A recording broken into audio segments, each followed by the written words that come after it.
একটা সময় মাদারীপুরের কালকিনি উপজেলার পালপাড়ার প্রায় শতাধিক পরিবার মাটির বিভিন্ন তৈজসপত্র তৈরির কাজ করত। তাদের তৈরি এসব জিনিসের মাঝে ছিল এক অসাধারণ শিল্পকর্ম।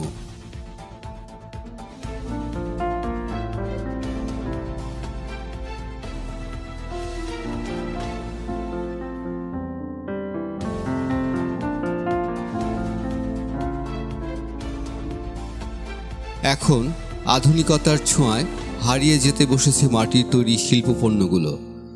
দিন দিন প্লাস্টিক, সিরামিক, মেলামাইন ও কাচের তৈরি সামগ্রীর ব্যবহার বৃদ্ধির প্রভাবে মাটির এসব জিনিসের চাহিদা কমে গিয়েছে।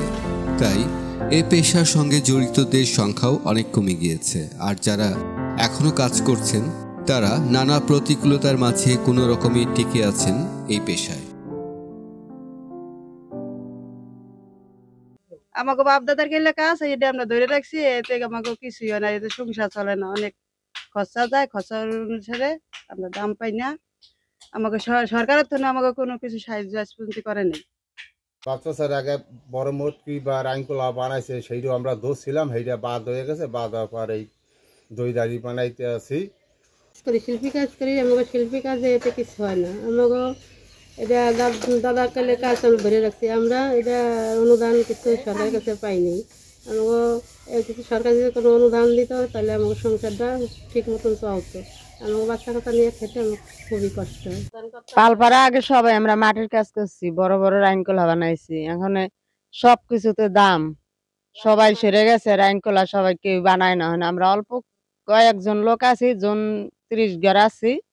আর আমরা এখন কি করব, বাঁচা তো লাগবো। আমরা এই বাপ দাদার কালে ঐতিহ্য ধরে রাখছি। আমাকে এতে পোষায় না। এখন আমাকে স্বামীর বাইরে একটু কাজকর্ম করে, তাই দিয়ে আমরা চলি। কিন্তু আমাকে অনেক কিছু দাম, মালপত্রের দাগড়ি, মাটি, সব কিছুতেই দাম। আমাকে এতে আর পোষায় না। আমাকে দাদা আমার তো এই পাল ছাড়া আর কোনো কাজ শিখি নাই, মাটির কাজই শিখছি। বাবা করে গেছে, দাদু করে গেছে, আমি ধরতেছি। আমরা আগে মাটির কাজ করতাম, এখন মাল সামানা খুব মাটিতে পয়সা, লাকড়িতে পয়সা। কারণ আমরা এই কাজ করি না, আমরা কিনে না। এখন কি করবো, মন উপায় আমরা ব্যবসা করি। হ্যাঁ, মাটির কাজ চলেই না। হ্যাঁ, প্রতিটা মালে পয়সা। আর আমি এই দোকান দিছি, বাহারি মাল কিনে না, আমরা দোকানদারি করি। প্রতিদিন যে আমরা বিশেষ করে বিভিন্ন জিনিস আমরা কিনি, এই কিনাগুলোতে দেখা যাচ্ছে যে আমাদের ওয়ান টাইম জিনিস পলিথিন এবং সিরামিক, এটার ইউজ সব থেকে বেশি হয়ে গেছে। এবং বেশি হয়ে যাওয়ার কারণে মৃৎশিল্পর যে আমাদের ঐতিহ্য, মানে শেকড় থেকে যে ঐতিহ্যটা ছিল, সেই ঐতিহ্যটা এখন আর নেই। কারণ তাদের বাজার সংকুচিত হচ্ছে এবং তাদের প্রোডাক্টের অ্যাভেলেবিলিটি নেই, তাদের পৃষ্ঠপোষকতা নেই। মাটি ও জ্বালানির দাম বৃদ্ধি ও প্রয়োজনীয় সরঞ্জামের অভাবসহ নানা কারণে মৃৎশিল্পীদের অস্তিত্ব টিকিয়ে রাখতেই হিমশিম খেতে হচ্ছে। ফলে অনেকেই এই পেশা ছেড়ে অন্য পেশায় যাচ্ছেন। মূলত পৈতৃক এই পেশার প্রতি সম্মান দেখিয়ে যারা মৃৎশিল্পের কাজ করে যাচ্ছেন তারা ঠিকমতো সংসার চালাতে পারছেন না। তাই অন্য কোনো পেশার কাজকর্ম জানলেও তারাও এই পেশা ছেড়ে দিতেন বলে জানান। আমরা বাপ দাদা 14 পুরুষ থেকে এই মাটির কাজ করত, সবাই মাটির কাজ করত। এখন আমার গ্রামে প্রায় 70-80 ঘর ছিল, এখন আছি মাত্র আমরা 5-6 জনে কাজ করি। আর সবাই অন্য কাজে চলে গেছে।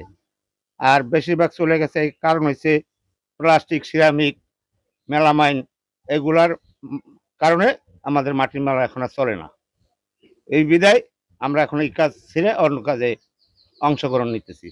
বর্তমানে এ শিল্পের দুর্দিন চলছে।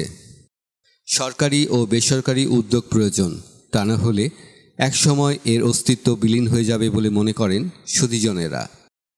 পালপাড়ার যে কুমারবাড়ি ঐতিহ্য, এটা অনেক দিন থেকেই প্রচলিত ছিল।